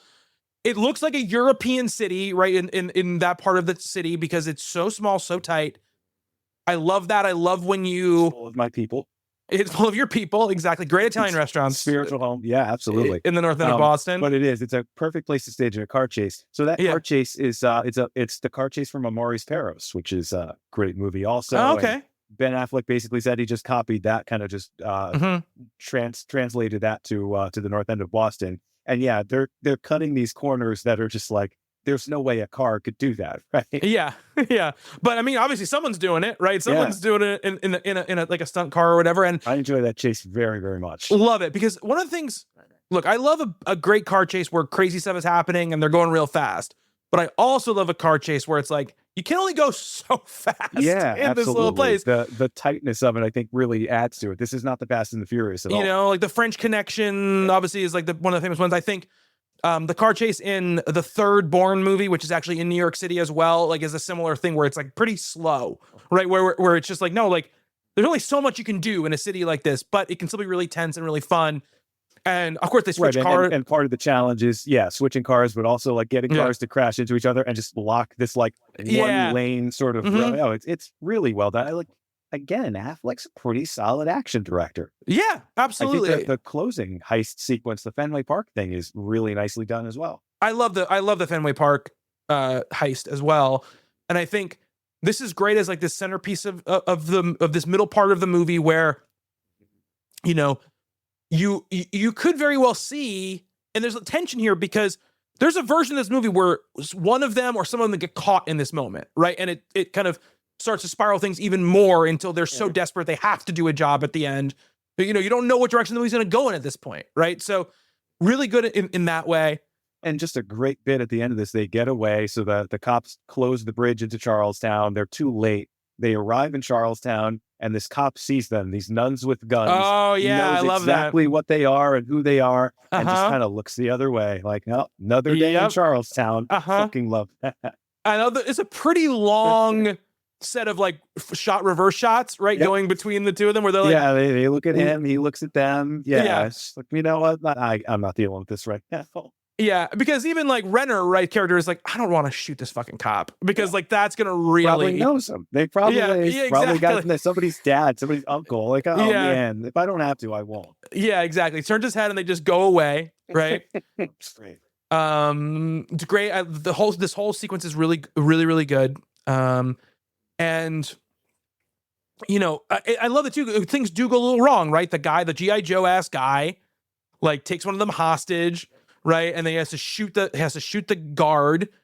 And basically Affleck in that moment is like, I fucking told you. Like while they have masks on in the middle of this robbery, he's like, you know, like this is exactly what I told you was going to happen. The guy's pulse, but it's a great moment for that character too. Yeah, he doesn't want to shoot people. No, he doesn't want to kill people at all. You can't avoid it. Yeah, I really like. There's this little throwaway line in this movie about how Renner's character plays a lot of Xbox, and so many of these robbery sequences they're so GTA, right? They're just in the middle of the street with an automatic weapon and the cops are firing at them. It's like, let me fire 500 rounds at you. I like that a lot. Like clearly you can see where they got that idea from, both the movie and the character, and it works kind of nicely. Yeah, he has that scene where he's like, all you care about is weed and Xbox, and you're gonna act like you care about your niece now or whatever when he's talking about Shine, you know, and then he hides behind like a little piece of cover, like a little mailbox or something that doesn't even shield at the all end, of his body. At the end, absolutely. And so this happens, and then we do get this scene where Hamm is like, I don't care what you have to do, find me something that looks like a fingerprint so I can bring these guys in, because like I'm not letting them just like go into the wind at this point. This is not happening. Of process stuff, I love the barbershop. They collect some hair from a barbershop, scatter it in the car, and then light the car on fire. It's like, there's some DNA for you. Yeah, he goes, all the DNA in Charlestown or whatever he says when he's pouring it. Yeah, that's great. Yeah.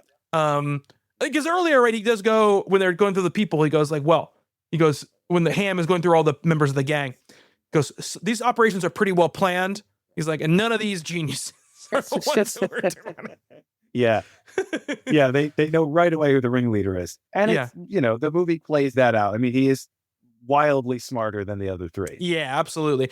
So we also get this scene, right, where after this, I think this is after this, right, where Affleck goes to the jail to see the dad. And we learned about the dad that he got sent out there. He killed like 2 guards from a truck, like a truck robbery or whatever. So he got sent up to the jail, serving 2 life sentences. He was gonna get a life sentence if he sold out his friends, and he didn't sell out his friends. Yes, so absolutely. That's you know, that's mentioned. I think the second scene in the movie where they're just kind of decompressing after the first robbery, and you know, Affleck shows up at the bar and they're talking about his dad. I was just telling about your dad and what like stone cold badass he was by not selling his friends out. So you know there's going to be that tension through the whole thing. Like, is he going to follow in his father's footsteps or be the better person in some sense? Which I guess it's a little selfish to do that, but yeah.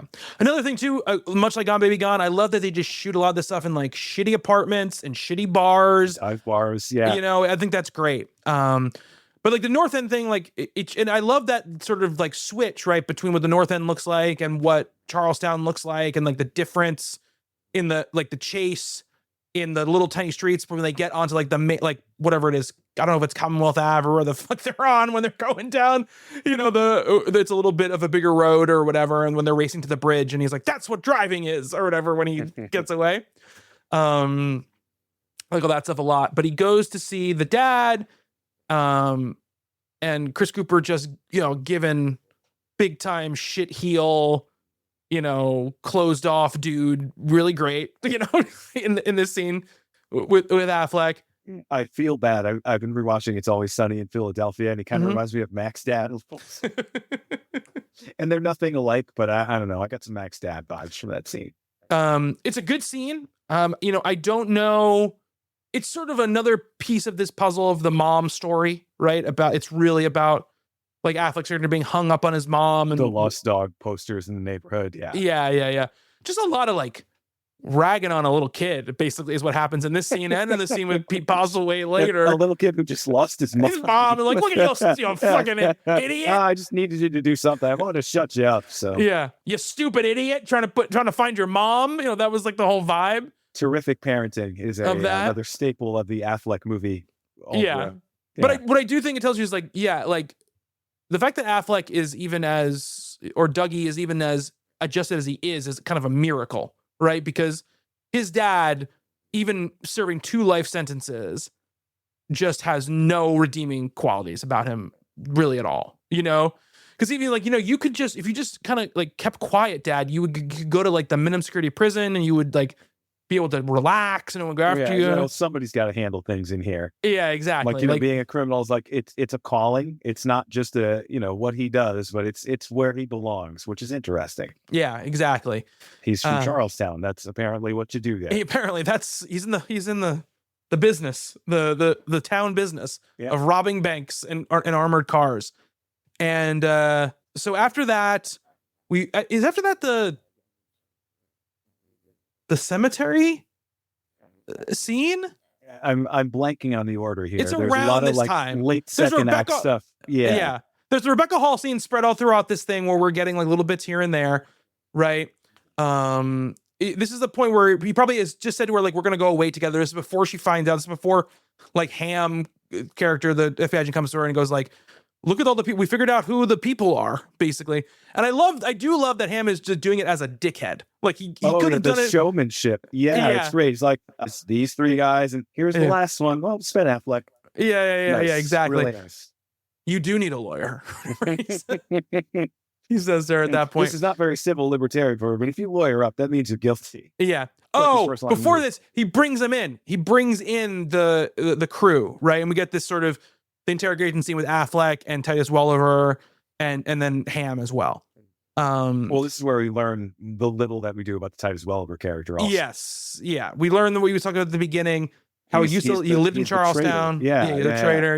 Yeah. I mean, it's part of the, obviously, this kind of, criminal mentality, which keeps people in this life, which is that, leaving this life and trying to clean up this town is actually worse than the crimes that we're committing, right? The crimes that we're committing is just like what we do to survive. And anybody who leaves and tries to sort of change the way we operate is a traitor and a rat, right? So that's felt very Gone Baby Gone. Like, yes, there are moments where this grounds itself in some kind of, and I know it's not reality, but there is this kind of wider thing that's happening. Yeah. And then Hamm comes in, and I think him and Affleck have a good thing going on, and I like that Hamm's whole thing is like, I just brought you in here to let you know, like, you're going to spend all your life in prison, and at some point you're going to come to me and try to make a deal, and I'm going to laugh in your face and be like, I just want you to know it was me telling you to go fuck yourself. Yeah, which is the key line in the next Affleck movie as well. It's true. It absolutely is true. It's a little through line that he's got going on. Yeah. So we have that. He's an auteur. We're there already. We are. You know what? We don't even need to do the rest of them. Ben Affleck is the greatest that ever. He's our Hitchcock. So we get that scene, and then we get I can't wait to see Air. How great is that going to be? Oh my goodness, you haven't seen Air, right? I haven't. Oh, okay, all right. I feel like that's a 6 out of 10 at best. Yeah, but like a good 6 out of 10, like a very enjoyable 6 out of 10. You know what I mean? So we get this scene, and then like I said, we get the cemetery scene, basically where Affleck is like, I'm out or whatever, like I'm leaving. And Renner is like, you're not going. What does that fucking mean? Like, you're leaving. You can't leave. Like, I spent 9 years in prison for you, and I'm not letting you go. Like, you're not going anywhere. And that is revealed in the scene, right? Yes. This is about 2/3, maybe 3/4 of the way through the movie where we find out, what he did. They say early on he's got 2 strikes, right? Like, he's done time and like he's really kind of on the knife edge. But the fact that he did it to save Doug's life is important. Yes, absolutely. And he's like, I didn't ask you to do that, and you didn't have to. Just like I said about that scene earlier when they go to beat up the guys, right? Dougie knows, right, that what he'll do unless he really tells him not to do it. So by letting him do it, he did know, and he reaped the rewards of it, right? So after this, we get we basically, Dougie gets the word that the florist wants to see him. And that's where, Fergus reveals that it was because of him why his dad went to prison and why his mom left, basically both of those things. And, basically threatens Rebecca Hall's character that he's going to kill him. that he'll kill her if she doesn't do this last job, which is this big, huge fucking Fenway Park robbery. Send a funeral arrangement to her house, which is like, I love the fact that he's a florist, and I love that little bit there. Yeah, and he says, anything happens, I'm gonna come back here and I'll kill you both myself, right? Is what Dougie says. And this is when he goes to, we talk about the scene where he goes to Rebecca Hall. Rebecca Hall knows now what he did. We get the go to hell scene, and then she goes to see her again with the garden. And basically she's like, okay, I'll hear you out, essentially. Whatever. It's where she hangs out, the community garden. The community garden. She goes to her apartment and the community garden. That's the only places that she goes. Well, where is she going to go? Like to I don't know. A sex shop or a maybe she should find a job. No. She's perfect. She's a perfect. She's like just a sparkling example of what a human being can be. So she's growing crops for the community. She is. She's growing crops for the community. Volunteering at the Boys and Girls Clubs. Never does anything that is not selfless and wonderful. Yeah. So we get the setup for this job, which is there's this guy who has gambling debts, and sort of to get out from under them and not get basically probably killed by the florist, right? He gives up the fact that this is where the money gets dropped off, and how it gets dropped off after a big weekend homestand. Not important, but amazing to me. Like the shit they get away with involving Fenway Park in this movie. It's like, oh yeah, the Red Sox like they signed off on this. Of course, they did an event for the movie at Fenway Park. They had the actors come out onto the field. Like, I'm a Yankees fan, so whatever. I'm from Connecticut, so I'm a Patriots Yankees fan. I could do that. I split the difference. But I was like, I remember when I saw this the first time, I was like, did somebody in the front office there be like, are you sure we want to have all these shady characters and shady stuff happening in our, what do they call it? The cathedral? The Cathedral of Boston. Yeah. The Cathedral of Boston. I mean, I'm a Red Sox fan. I know, like a lot of my friends are, and they all love this movie. It's like, all right, not the greatest portrait of. I mean, it doesn't say anything bad about Fenway Park. No, but there's like a really graphic shootout that happens, like literally in the bowels of Fenway Park. Yeah, it is. So yeah, that stuff was very cool. Like, I love that whole setup. I love this idea of we're gonna get this money, like we're gonna take it, and we're just gonna go. It's obviously a huge job. He says, like, after a weekend homestand with New York, all this money, they're playing Toronto with the game they go to. I'm like, okay, like they probably had to pick a game that was going on right while they were there, So still a lot of money, right? And they set up the whole idea of what's going to happen. And this week, the Blake Lively scene, the two Blake Lively scenes, sandwiched with the Jon Hamm scenes and the Ben Affleck scene, all great. Basically, Hamm is like, there's a weak link. There's got to be a weak link. And he finds the weak link in the Blake Lively character and sort of sets her on this like self-destructive bent, right? Where tells her about the Rebecca Hall character. It kind of sends her spiraling. She goes, obviously talking about Affleck, the scene with Affleck where he kind of like dismisses her. She ends up in the hospital because she was on coke and oxy and drunk or whatever. And he basically says, like, in the car. Yeah, we're going to take your daughter away if you don't tell me what's going on. Basically is what happened. And she tells him what's up. And so they're basically one step ahead of where the gang is at this point. I really like this whole scene where Renner and Affleck go in dressed as the cops and the way they deal with the security at Fenway Park and how that whole scene sort of breaks down. Boston thing, it's right? Such a Boston thing. These two cops walk in, and then the security guards come to them. They just yell at each other and "fuck you," "no, fuck you." Whoa! Well, I don't know. You are. Yeah. Exactly. Love that. Love all of that. And then those guys just end up zip tied on the floor. Yeah. And see, that stuff, also some of the jokes you talked about, that's the one we talked about Gone Baby Gone last time, where I was like, there's just not any air, like, to give me a little break between the serious stuff. This has that all over the place, right? Where you're like, yeah. Even the scene, which is essentially a tense scene, is funny because of how they're behaving, right? Because they're just so ridiculous in a kind of believable way, right? Because if you've been spending time in Boston, you get it. But then there's that, and then when he's like, I love when he's at the door and he's like saying their names, like, in the cash room. Yeah. Your wife Linda, the other guy's wife, is also Linda. Yeah. The Lindas want you to open this door. We go private, both your houses. The Lindas want you to open this door. Yeah. Fantastic.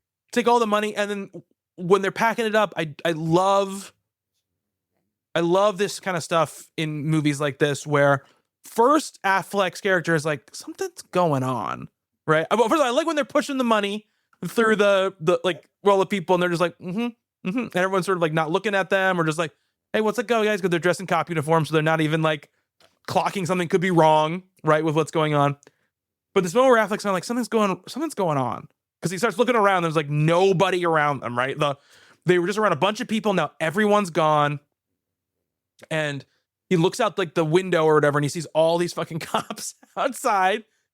And then I also like that. Also, Renner is also like, something's up, and he sees that little flash.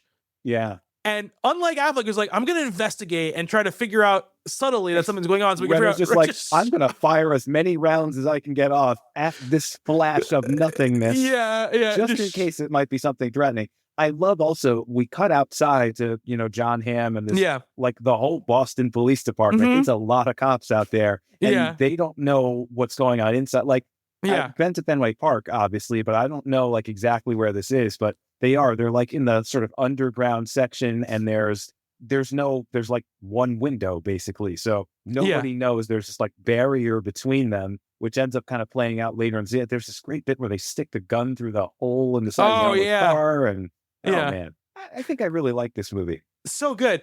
I love that, Renner shoots, and then just one of those good sort of like filmmaking moments where cops don't start shooting back immediately, right? There's like this pause that lasts a little bit longer than you expect it to. Then all of a sudden they just stand up. And you're like, oh my God, there's so many cops already in here, And they're, SWAT, they got the shield and everything. Like, this is going to be like a nightmare, like a bloodbath. And it is. Yeah. But I don't know, done in a way like, I like the style of this, it's Heat-esque, but it's not exactly what you see in Heat. Right. It's like you said, but there's a couple different areas, right? There's the inside, there's the outside. How do those things interact? How quickly can they get in? They can't just run in because there's live gunfire happening.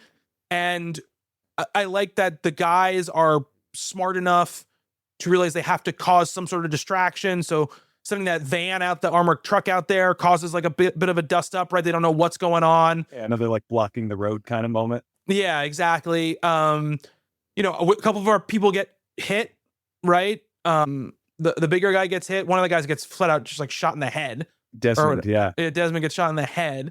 And then basically the one guy, the heavy guy, is like, look, I'm hit. He's like, they're not expecting cops to be coming out here. They're expecting paramedics, because they figure out that they know that they're in paramedic. Got the great bit earlier on where they Renner and Affleck go in dressed as cops, and then they like rip their cop uniforms off, and right underneath is like this pristine white EMT uniform. Yeah.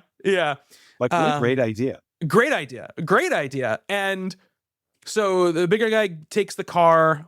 Well, I believe he's the guy in Gone Baby Gone, right? The like drug dealer guy. That's Bubba. Yeah, Bubba, who takes him to the thing. Rapper. Yep. Yeah. So he basically drives the ambulance out and basically kind of like sacrifices himself for them to leave, right? But there's this great moment. I don't think like when he says to them, I could take a pinch. I think he actually believes that, like, they're going to not fire 1,000 rounds into this car and kill me. And then they just do. I don't know in that moment, because he's already hit in that moment too.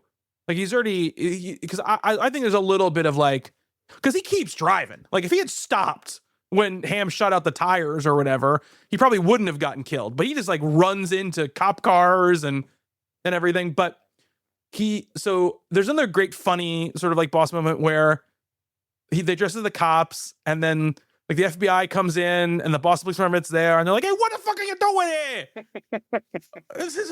And then Ben Affleck, the poet laureate of Boston, and yet every time he has it in a movie, it's not like the happiest place. No. And I love when they leave. First of all, I mean, Hamm obviously catches on to it, where he's like, because the one guy's like, I don't know if these guys are magicians or whatever, but the security guy says they got waylaid by 2 cops. And he's like, oh, cops. And then he sees the Jeremy Renner carrying the bag, and like, very astutely goes after him, because he knows, like, something's up with this guy who's walking away when everyone else is walking towards it. Renner not being the smartest.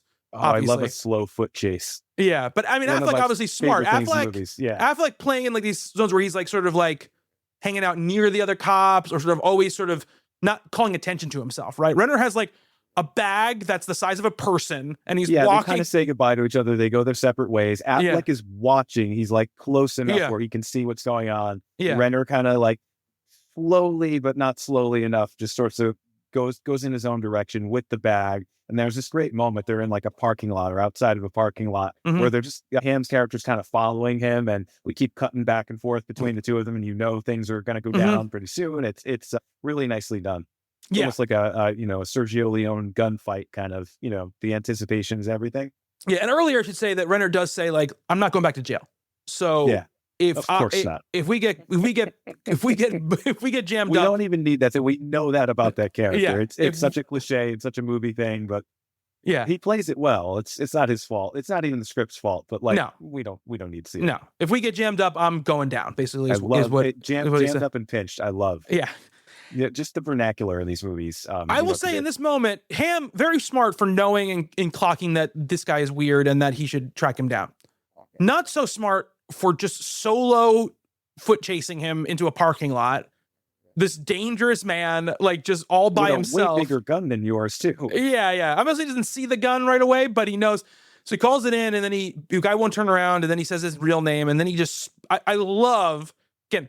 Physicality from Renner is really good in this moment, where the way he spins with that gun, beautiful, and just shoots as he spins, just so good, so effective, right?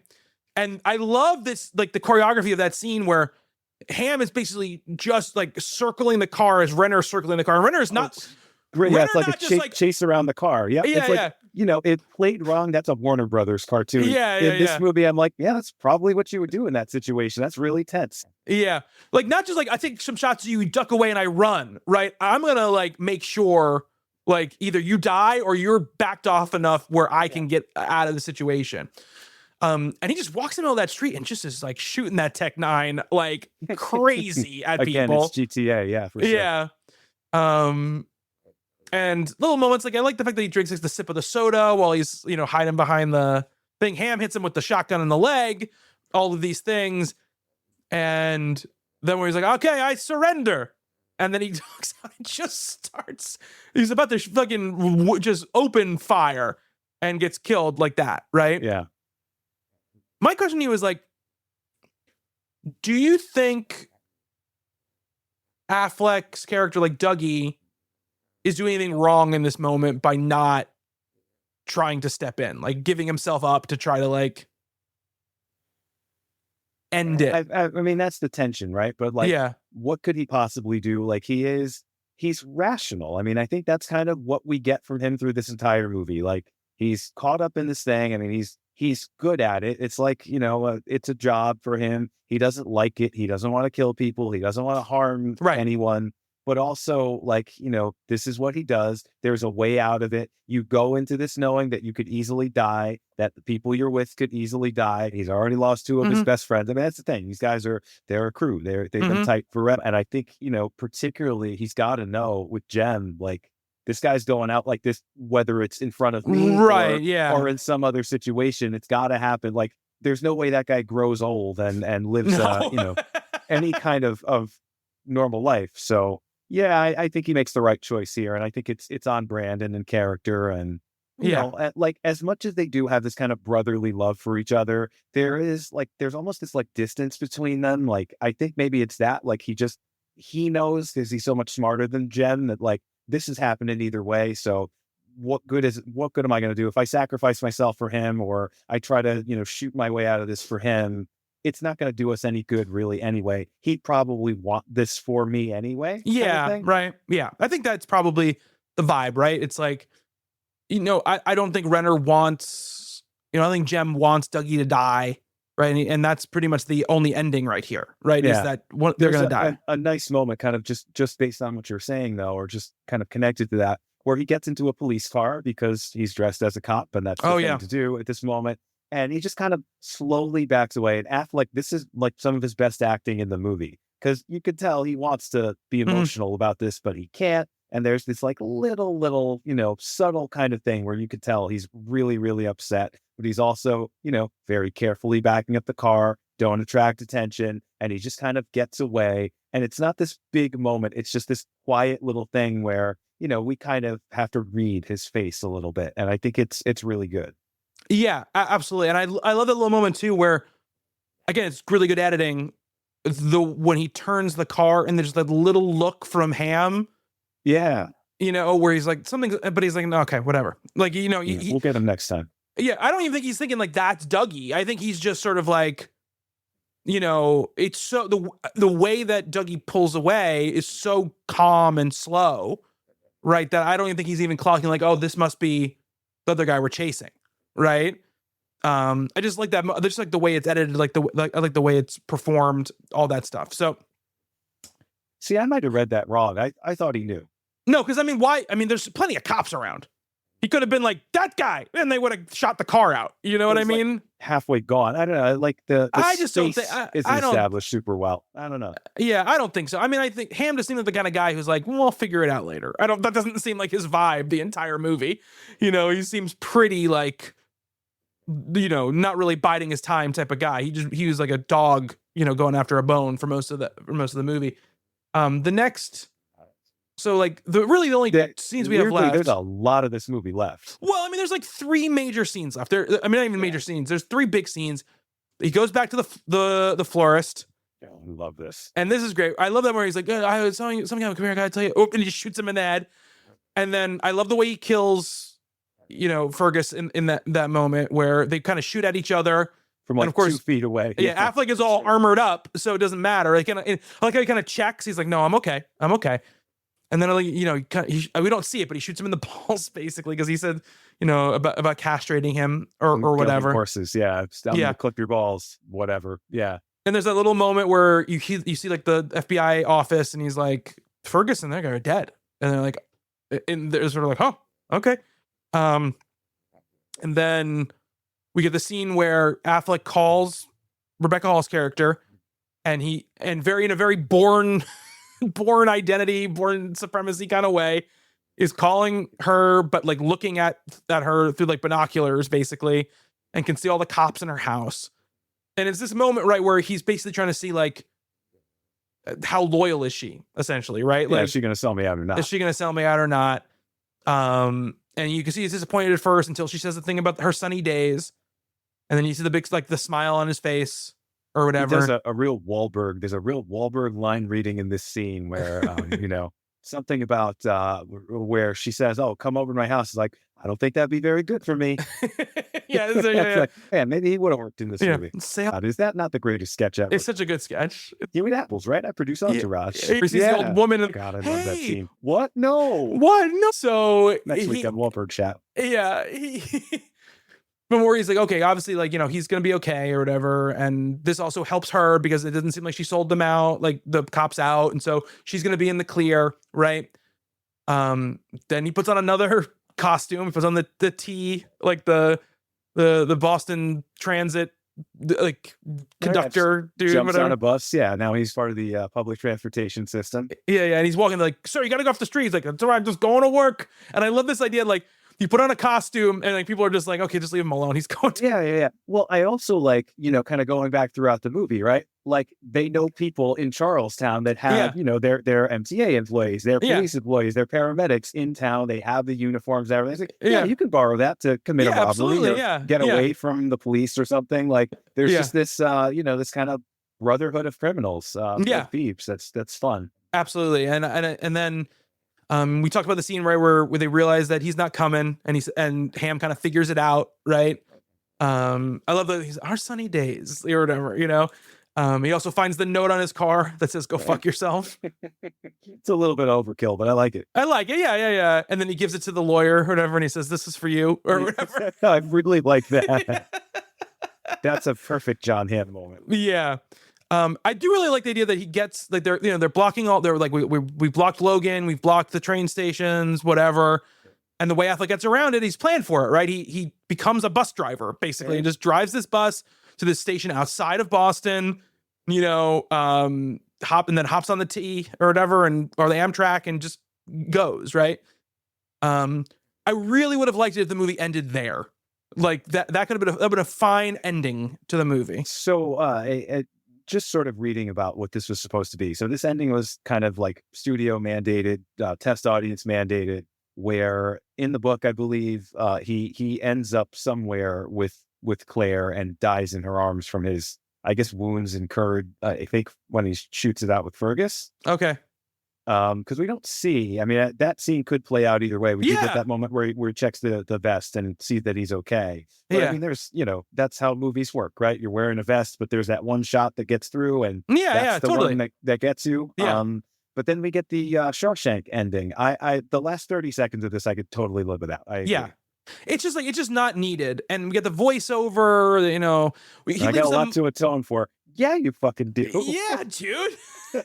I got a long road ahead of me. Why don't you go to, if you really want to tell him, you should go to fucking jail, man. You didn't, it's not like you were just like, oh, we get this nice house right on the water down in Florida. I was like, oh, sucks to be you. And I'm bearded Ben Affleck now. Just Shawshanking it. Staring out the water. Yeah. He leaves all that money for her, and she uses it to like put ice on the rink or whatever. Yeah, gift in his mother's name, which I like. Yeah, exactly. Doris McRae. And, of course, like, I don't like to get bogged down in like, well, how could this realistically work? But he left her like millions of dollars. Yeah. And then all of a sudden there's like they know that she's connected to him. All of a sudden, the place that she works, they get a random $1 million anonymous gift or whatever to build an ice rink. Like, come on. And I took that as like that happens years later, but still, they're interested, right? They're not going to just drop this case. So, that's a little bit killed a ton of cops. Yeah. I think obviously it would have been more interesting if Affleck either gets arrested or dies, like we talked about, or even if they ended him getting away, I would have been okay with it.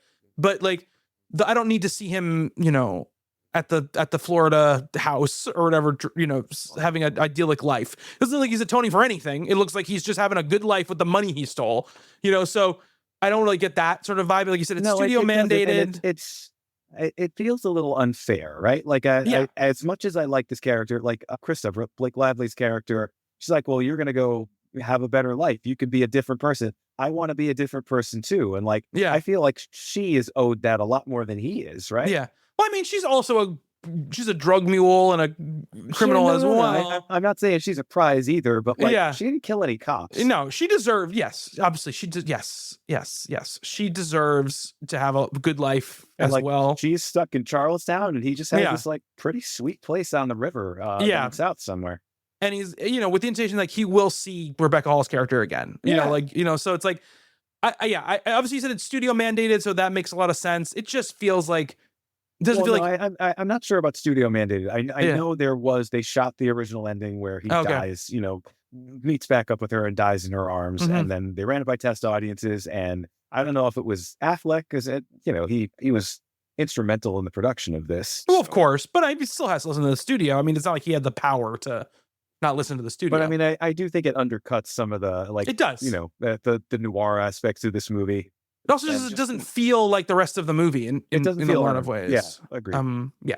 So that's one of the dings against it, I think. But I think overall, like, just a wildly entertaining movie. Yeah. A movie that I could watch, on any rainy Sunday and feel good about the fact that I watched it.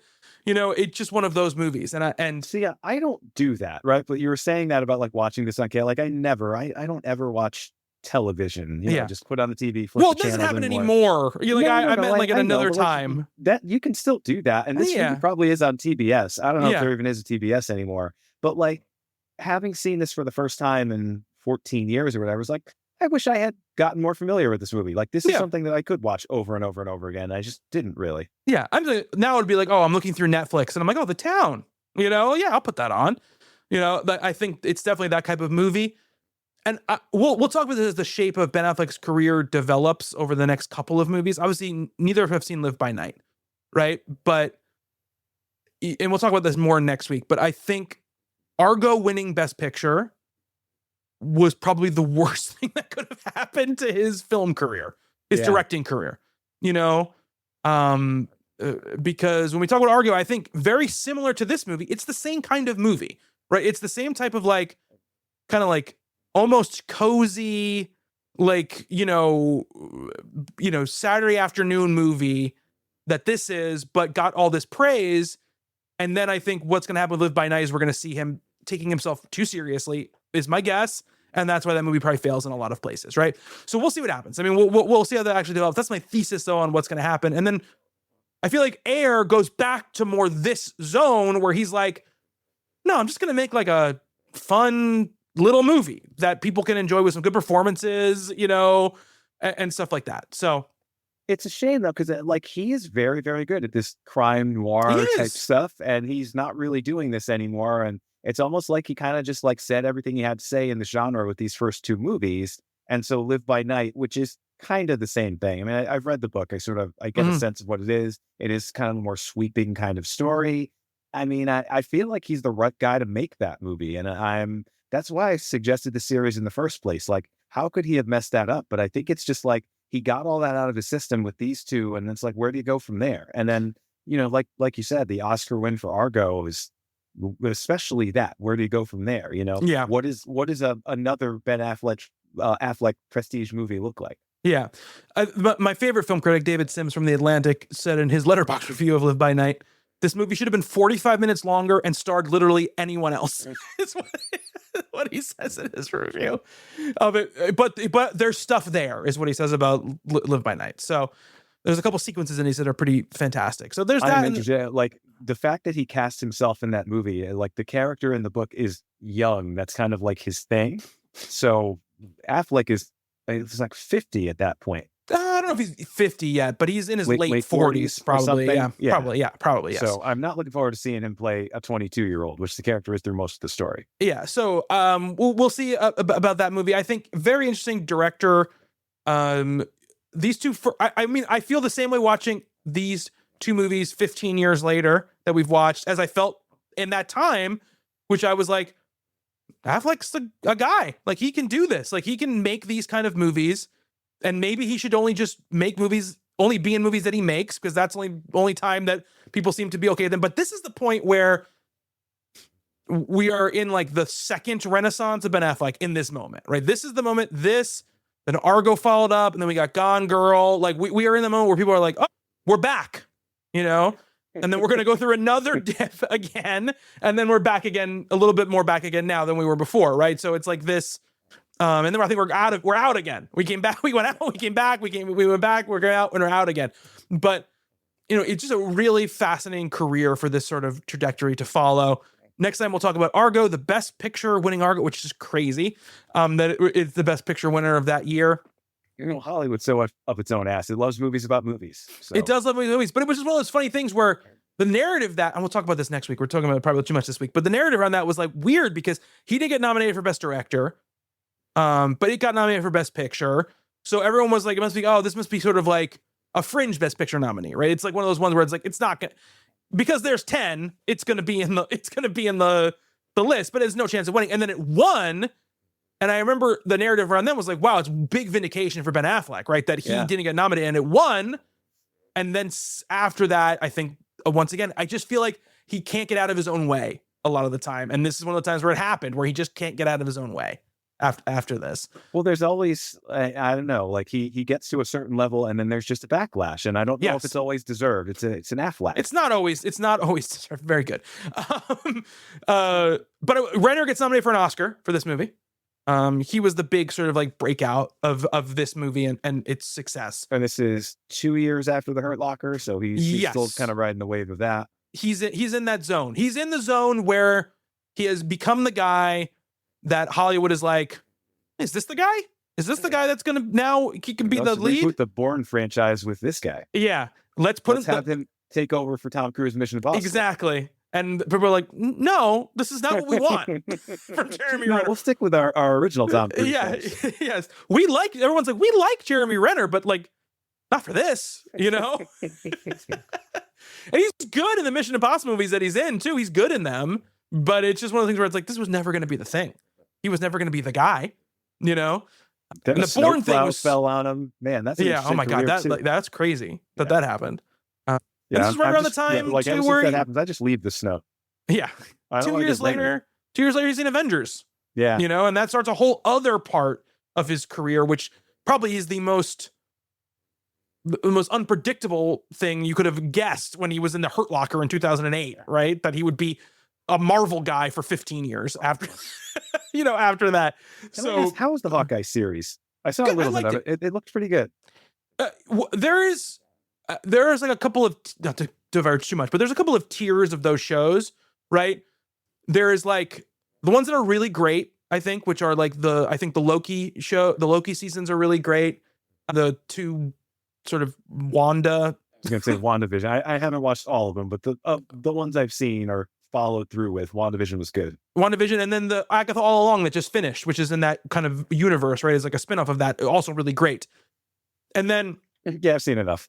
Hawkeye is the next level down to me, which is just like really good fun performances. It's mostly carried by performances and tone, and it gets like a lot of those shows, like half of them are really, really, you're like, oh my God, this is great. And then they kind of don't know how to land the plane a little bit, but it's notable because what I like about those shows a lot of the time is they lets these actors who are just great world-class actors who are sort of relegated to having like the 7th or 8th lead in any of those movies get to just be the center of them for a little while. And it's like, I like Hawkeye. I like that character. I like him as that character. I'm not a huge comic book guy, movie guy, but like, when it's a character I enjoy and an actor I enjoy, like I watched the first episode of Hawkeye and I liked it, and I should finish it. Renner's great in it. It's almost Christmas. I should watch it. Exactly. Renner's great in it. The only thing about that though is he's great in it, but he is like so upstaged by Haley Steinfeld. Yeah, because Haley Steinfeld is like on fire on that show, and she kind of takes over even the first episode. I was like, oh, this is gonna be her show now, which is fine. It's really her show. And then Florence Pugh comes into the show about halfway through. And then it's like Renner about that. Renner just can't compete. And the two of them, like Steinfeld and her together, Pugh and Steinfeld together, it's like charisma explosion. You know what I mean? It's just like you're just watching these. You're like, oh, this is the future of like movies right here. Like these two people. Sorry, Jeremy. Off to the side again. Yeah. But I mean, he gets a lot of time in the show, and he gets to be like more like the Fraction Aja Hawkeye, which is the one that which I really like. That's one of the only comics like runs that I've read in the past 20 years, probably. You're very in a lot of company with that. That's one of those runs that people that broke through. Because absolutely for us, casual fans. Well, it's because people who read comics, we know that the normies can't really take the crazier stuff. Yeah, so when something like that comes around, we're like, and our non-comic reading friends are like, is there a comic I should read? It just became one of the ones that people would say, like, you should read Hawkeye. Like, just read Hawkeye. It's great, So it's almost exactly how it happened for me. Although I'm sure wasn't a friend. I don't think I don't have good friends for those kind of recommendations. I think I saw it in a magazine or something. Right, or whatever. It's that's what it is. It's one of those runs. Every once in a while you get one of those where they break through into the mainstream in a way. I mean, solid movie. Really enjoyed it. To me, it's like it's like a 4-star movie to me. 4 out of 5. Agreed. Yeah. To me, some stuff I think is a little bit lacking, like we talked about, but overall a great experience. So that's it. Next week we're gonna do Argo, and could talk about a fun Alan Arkin performance up in there. Sure is. Got some John Goodman up in there. Got a lot of good character actors going on in that film. And I got some fun, like, personal stories about that, because my grandfather and my mother were in Iran when all that shit was happening. Basically. God. Yeah. Who plays them in the movie? They're not in the, no, they weren't like, but they did know some of the art, some of the art that's in when the person that's an artist in that movie, she's like the artist. My grandfather had art by that person in his house because he knew her. Is it like, I'll tell you what, I mean, I don't remember, I remember liking Argo a lot. I didn't think it was like the best picture movie it should have been, but like the fact that that's a true story is insane to me. It is. And from what I've read is pretty close to what happened. That's as far as, yes. Yeah, absolutely. So we'll talk about that. There's some things I have some very I haven't seen it since 2012 when it came out either. I have some pretty sharp memories of a couple of the scenes, especially like the airport scene at the end when they're trying to leave. That's about all I remember. Yeah, that's another one like The Town. I remember really liking it, but I just didn't follow through with it. And I think it's one of those movies too that, when you win Best Picture and some people don't feel like maybe you deserve to win Best Picture, you get a lot of post-Oscar hate, right? And it really pushes the vibe of the movie down. Sometimes that's justified. It's Crash. Got a Crash effect, but it's such a more fun movie. Like exactly. What I remember about both of those, it definitely is something I'd watch right now, much before I watch Crash. It's not a Crash or a Green Book, right? It's not in that like grouping of movies. Like Green Book. Nick. There's some nice Italian American stuff in Green Book. Viggo Mortensen, the most Italian American man of all. His name is Viggo. Anyway, that's gonna do it for the show for this week. Follow us on Substack, intrepidfilmographers.com. You can subscribe to the podcast there. Rate and review us on your podcast platform of choice. And we will see you next time. But until then, thank you, Nick. Thank you, Bobby. Thank you to everybody who's listening. Until next time, be good to one another. Later.